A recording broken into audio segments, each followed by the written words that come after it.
श्री साई सच्चरित्र अध्याय 24।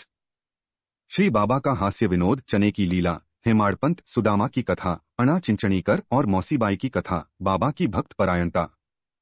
प्रारंभ। अगले अध्याय में अमुक अमुक विषयों का वर्णन होगा। ऐसा कहना एक प्रकार का अहंकार ही है। जब तक अहंकार गुरुचरणों में अर्पित न कर दिया जाए तब तक सत्य स्वरूप की प्राप्ति संभव नहीं। यदि हम निर्भिमान हो जाएं तो सफलता प्राप्त होना निश्चित ही है।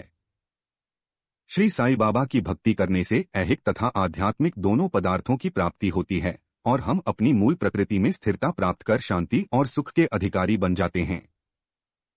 आत्म मुमुक्षुओं को चाहिए कि वे आदर्शहित श्री साई बाबा की लीलाओं का श्रवण कर उनका मनन करें। यदि वे इसी प्रकार प्रयत्न करते रहेंगे तो उन्हें अपनी जीवनध्येय तथा परमानंद की सहज प्राप्ति हो जाएगी। प्रायः सभी लोगों को हास्य प्रिय होता है, परंतु स्वयं हास्य का पात्र कोई नहीं बनना चाहता। इस विषय में बाबा की पद्धति भी विचित्र थी। मनोविनोद जब भावपूर्ण होता तो अति मनोरंजक तथा शिक्षाप्रद होता था। इसीलिए भक्तों को यदि स्वयं हास्य का पात्र बनना भी पड़ता था तो उन्हें उसमें कोई आपत्ति न होती थी। श्री हेमाड़पंत भी ऐसा एक अपना ही उदाहरण प्रस्तुत करते हैं। चना लीला। शिरडी में बाजार प्रति रविवार को लगता है। निकटवर्ती ग्रामों से लोग आकर वहां रास्तों पर दुकानें लगाते और माल बेचते हैं। मध्याह्न के समय मस्जिद लोगों से ठसाठस भर जाया करती थी, परंतु इतवार के दिन तो लोगों की इतनी अधिक भीड़ होती कि प्रायः दम ही घुटने लगता था। ऐसे ही एक रविवार के दिन श्री हेमाड़पंत बाबा की चरण सेवा कर रहे थे। श्यामा बाबा के बाईं ओर व वामनराव बाबा के दाहिनी ओर थे। इस अवसर पर श्रीमान बूटी साहेब और काका साहेब दीक्षित भी वहां उपस्थित थे। तब श्यामा ने हंसकर अण्णा साहेब से कहा कि देखो, तुम्हारे कोट की बाह पर कुछ चने लगे हुए से प्रतीत होते हैं।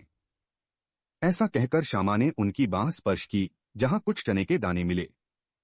जब हेमाड़पंत ने अपनी बाईं कुहनी सीधी की तो चने के कुछ दाने लुढ़ककर नीचे भी गिर पड़े, जो उपस्थित लोगों ने उठाए। भक्तों को तो हास्य का विषय मिल गया और सभी आश्चर्यचकित होकर भांति भांति के अनुमान लगाने लगे, परंतु कोई भी यह न जान सका कि ये चने के दाने वहां आए कहां से और इतने समय तक उसमें कैसे फंसे रहे। इसका संतोषप्रद उत्तर किसी के पास न था, परंतु इस रहस्य का भेद जाने को हर कोई उत्सुक था।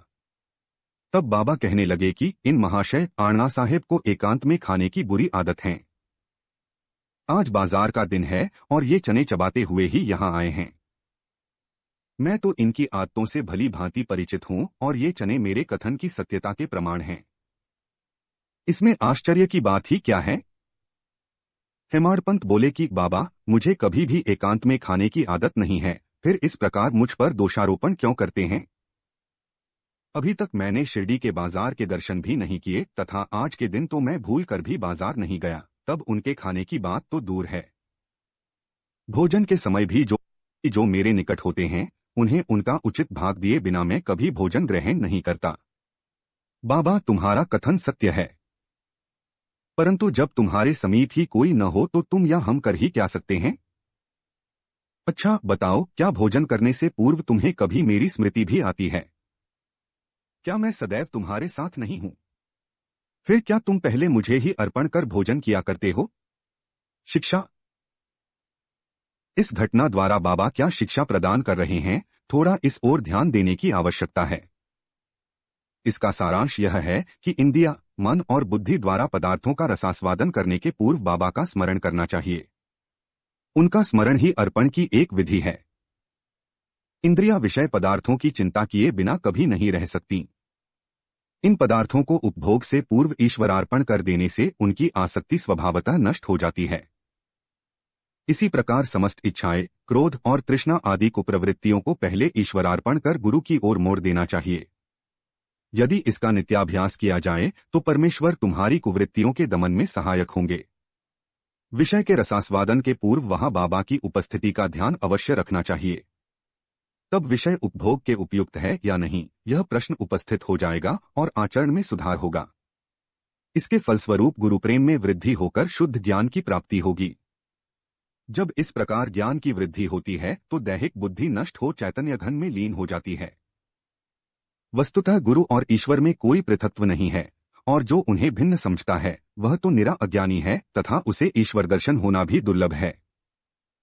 इसलिए समस्त भेदभाव को भूलकर गुरु और ईश्वर को अभिन्न समझना चाहिए। इस प्रकार गुरु सेवा करने से ईश्वर कृपा प्राप्त होना निश्चित ही है और तभी वे हमारा चित्त शुद्ध कर हमें आत्मानुभूति प्रदान करेंगे। सारांश यह है कि ईश्वर और गुरु को पहले अर्पण किए बिना हमें किसी भी इंद्रिय ग्राह्य विषय का रसास्वादन न करना चाहिए।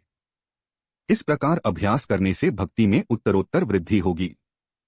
फिर श्री साईं बाबा की मनोहर सगुण मूर्ति सदैव आंखों के सम्मुख रहेगी, जिससे भक्ति, वैराग्य और मोक्ष की प्राप्ति हो जाएगी।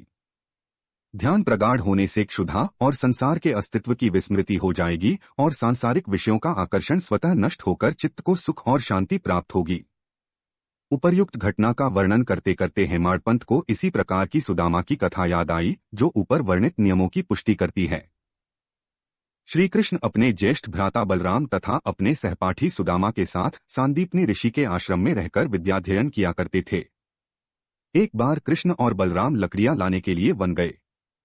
सांदीपनी ऋषि की पत्नी सुदामा को भी उसी कार्य के निमित्त वन भेजा तथा तीनों विद्यार्थियों के खाने को कुछ चने भी उन्होंने सुदामा के द्वारा भेजे। जब कृष्ण और सुदामा की भेंट हुई तो कृष्ण ने कहा, दादा मुझे थोड़ा जल दीजिए, प्यास अधिक लग रही है। सुदामा ने कहा, भूखे पेट जल पीना हानिकारक होता है, इसलिए पहले कुछ देर विश्राम कर लो। सुदामा ने चने के संबंध में न कोई चर्चा की और न कृष्ण को उनका भाग ही दिया। कृष्ण थके हुए तो थे ही, इसलिए सुदामा की गोद में अपना सिर रखते ही वे प्रगाढ़ निद्रा में निमग्न हो गए। तभी सुदामा ने अवसर पाकर चने चबाना प्रारंभ कर दिया। इसी बीच में अचानक कृष्ण पूछ बैठे कि दादा तुम क्या खा रहे हो और यह कड़कड़ की ध्वनि कैसी हो रही है।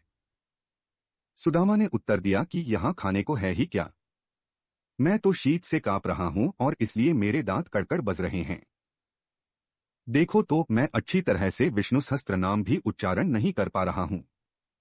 यह सुनकर अंतर्यामी कृष्ण ने कहा कि दादा मैंने अभी स्वप्न में देखा कि एक व्यक्ति दूसरे की वस्तुएं खा रहा है।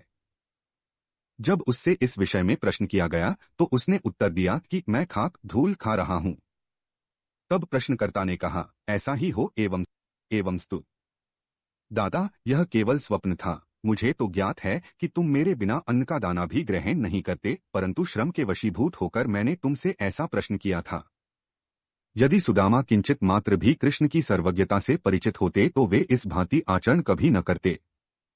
श्री कृष्ण के लंगोटिया मित्र होते हुए भी सुदामा को अपना शेष जीवन दरिद्रता में व्यतीत करना पड़ा, परंतु केवल एक ही मुट्ठी रूखे चावल पोहा जो उनकी स्त्री सुशीला ने अत्यंत परिश्रम से उपार्जित किए थे, भेंट करने पर श्री कृष्ण बहुत प्रसन्न हो गए और उन्हें उसके बदले में सुवर्णनगरी प्रदान कर दी। जो दूसरों को दिए बिना एकांत में खाते हैं, उन्हें इस कथा को सदैव स्मरण रखना चाहिए। श्रुति भी इस मत का प्रतिपादन करती है कि प्रथम ईश्वर को ही अर्पण करें तथा उच्छिष्ट हो जाने के उपरांत ही उसे ग्रहण करें। यही शिक्षा बाबा ने हास्य के रूप में दी है। अन्ना चिंचणीकर और मौसीबाई। अब श्री हेमाडपंत एक दूसरी हास्यपूर्ण कथा का वर्णन करते हैं, जिसमें बाबा ने शांति स्थापन का कार्य किया है। दामोदर घनश्याम बाबरे उपनाम अन्ना चिंचणीकर बाबा के भक्त थे। वे सरल, सुदृढ़ और निर्भीक प्रकृति के व्यक्ति थे। वे निडरतापूर्वक स्पष्ट भाषण करते और व्यवहार में सदैव नगद नारायण से थे। यद्यपि व्यावहारिक दृष्टि से वे रूखे और असहिष्णु प्रतीत होते थे, परंतु अंतःकरण से कपटहीन और व्यवहार कुशल थे। इसी कारण बाबा उन्हें विशेष प्रेम करते थे। सभी भक्त अपनी अपनी इच्छानुसार बाबा के अंग को दबा रहे थे। बाबा का हाथ कठड़े पर रखा हुआ था। दूसरी ओर एक वृद्ध विधवा उनकी सेवा कर रही थीं, जिनका नाम वेणुबाई कौजलगी था। बाबा उन्हें मां शब्द से संबोधित करते तथा अन्य लोग उन्हें मौसीबाई कहते थे। वे एक शुद्ध हृदय की वृद्ध महिला थीं। वे उस समय दोनों हाथों की अंगुलियां मिलाकर बाबा के शरीर को मसल रही थीं। जब वे बलपूर्वक उनका पेट दबाती तो पेट और पीठ का प्रायः एकीकरण हो जाता था। बाबा भी इस दबाव के कारण यहां वहां सरक रहे थे। अन्ना दूसरी ओर सेवा में व्यस्त थे। मौसीबाई का सिर हाथों की परिचालन क्रिया के साथ नीचे ऊपर हो रहा था। जब इस प्रकार दोनों सेवा में जुटे थे तो अनायास ही मौसीबाई का मुख अन्ना के अति निकट आ गया। मौसीबाई विनोदी प्रकृति की होने के कारण ताना देकर यह मेरा चुंबन करना चाहता है। इसके केश तो पक गए हैं, परंतु मेरा चुंबन करने में इसे तनिक भी लज्जा नहीं आती है। यह सुनकर अर्णा क्रोधित होकर बोले, तुम कहती हो कि मैं एक वृद्ध और बुरा व्यक्ति हूं। क्या मैं मूर्ख हूं? तुम खुद ही छेड़खानी करके मुझसे झगड़ा कर रही हो। वहां उपस्थित सब लोग इस विवाद का आनंद ले रहे थे। बाबा का स्नेह तो दोनों पर था, इसलिए उन्होंने कुशलतापूर्वक विवाद का निपटारा कर दिया। वे प्रेमपूर्वक बोले, अरे अन्ना, व्यर्थ ही क्यों झगड़ रहे हो? मेरी समझ में नहीं आता कि मां का चुंबन करने में दोष ही क्या है।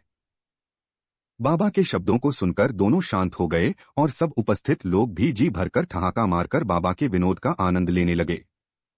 बाबा की भक्त प्रायणता। बाबा भक्तों को उनकी इच्छानुसार ही सेवा करने दिया करते थे और इस विषय में किसी प्रकार का हस्तक्षेप उन्हें सहन न था। एक अन्य अवसर पर मौसीबाई बाबा का पेट बलपूर्वक मसल रही थीं, जिसे देखकर दर्शकगण व्यग्र होकर मौसीबाई से कहने लगे कि मां, कृपा कर धीरे धीरे ही पेट दबाओ। इस प्रकार मसलने से तो बाबा की अंतड़ियां और नाड़ियां ही टूट जाएंगी। वे इतना की भी न पाए थे कि बाबा अपने आसन से तुरंत उठ बैठे और अंगारे के समान लाल आंखें कर क्रोधित हो गए। साहस किसे था जो उन्हें रोके? उन्होंने दोनों हाथों से सटके का एक छोर पकड़ नाभि में लगाया और दूसरा छोर पास वाले खंबे को लगा के उसे पेट से धक्का देने लगे। सटका सोटा लगभग 2 या 3 फुट लंबा था। अब ऐसा प्रतीत होने लगा कि वह पेट में छिद्र कर प्रवेश कर जाएगा। लोग भयभीत हो उठे कि अब पेट फटने ही वाला है। अब बाबा अपने स्थान पर दृढ़ हो उसके अत्यंत समीप होते जा रहे थे और प्रतिक्षण पेट फटने की आशंका हो रही थी। सभी किंकर्तव्य विमूढ़ हो रहे थे। वे आश्चर्यचकित और भयभीत हो ऐसे खड़े थे मानो गूंगों का समुदाय हो। यथार्थ में भक्तगण का संकेत मौसीबाई को केवल इतना ही था कि वे सहज रीति से सेवा शुश्रूषा करें, किसी की इच्छा बाबा को कष्ट पहुंचाने। बोली कि यह अर्णा बहुत बुरा व्यक्ति है, और की न थी। भक्तों ने तो यह कार्य केवल सद्भावना से प्रेरित होकर ही किया था, परंतु बाबा तो अपने कार्य में किसी का हस्तक्षेप कणमात्र भी न होने देना चाहते थे। भक्तों को आश्चर्य हो रहा था कि शुभ भावना से प्रेरित कार्य दुर्गति में परिणत हो गया और वे केवल दर्शक बने रहने के अतिरिक्त कर ही क्या सकते थे।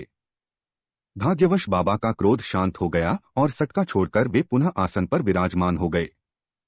इस घटना से भक्तों ने शिक्षा ग्रहण की कि अब दूसरों के कार्य में कभी भी हस्तक्षेप न करेंगे और सबको उनकी इच्छानुसार ही बाबा की सेवा करने देंगे। केवल बाबा ही सेवा का मूल्य आंकने में समर्थ थे। जी। श्री सद्गुरु साईनाथार्पणमस्तु। शुभं भवतु।